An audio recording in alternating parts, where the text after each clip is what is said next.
बहुत सारे CSIT students को यह सवाल कभी ना कभी दिमाग में आता है कि यार हम एक प्रोग्रामिंग लैंग्वेज को चुन के उसमें डेप्थ में स्टडी करें या फिर भैया बहुत सारे अलग अलग प्रकार की प्रोग्रामिंग लैंग्वेज को चुन ले और उनको शैलो स्टडी परफॉर्म करे। दोनों में से कौन सा बेस्ट अप्रोच होगा? क्योंकि इसमें तो भैया बहुत सारी चीजें सीखने को मिलेंगी ना। लेकिन मेरा स्टैंड पहले भी क्लियर था, अब भी और आगे भी यही रहेगा कि go with this option. Simple reason बताऊं आपको मैं, ये सब तामझाम क्यों कर रहे हो, इतनी मेहनत क्यों कर रहे हो? जॉब चाहिए ना, पैसा कमाना है ना। सीधी सी बात है यार, जो कॉर्पोरेट लाइफ है, जो हायरिंग वाला पार्ट है आपका, उसमें भी ये प्रेफरेबल नहीं होता।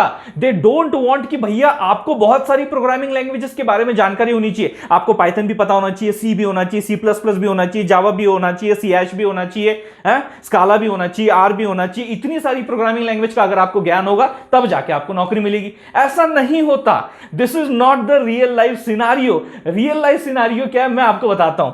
वो चाहते हैं कि भैया आपकी महारत हो एक प्रोग्रामिंग लैंग्वेज में, और programming language it's like just a tool. अब इसकी मदद से आप क्या क्या चीजें कर पा रहे हो, what you are able to develop, क्या प्रोजेक्ट बना पा रहे हो, कौन सी ऐसी चीजें हैं जो कि आप मुमकिन बना पा रहे हो by using this tool, by using this respective programming language. और वो तभी हो पाएगा जब आप उसके डेप्थ में स्टडी करोगे।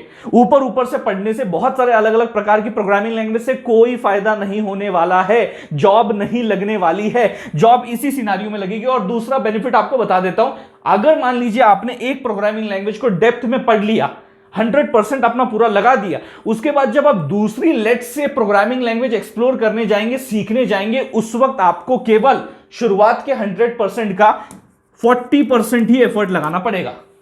पहले आपने 100% लगा दिया, प्रोग्रामिंग लैंग्वेज का सिंटैक्स स्ट्रक्चर आपको पता है। अब दूसरी प्रोग्रामिंग लैंग्वेज सीखने में आपको ज्यादा एफर्ट नहीं लगेगा, 40 से 30% और एफर्ट डालना पड़ेगा। आप नई प्रोग्रामिंग लैंग्वेज भी सीख जाओगे। लेकिन यह अप्रोच हमेशा काम करेगा आपके लिए।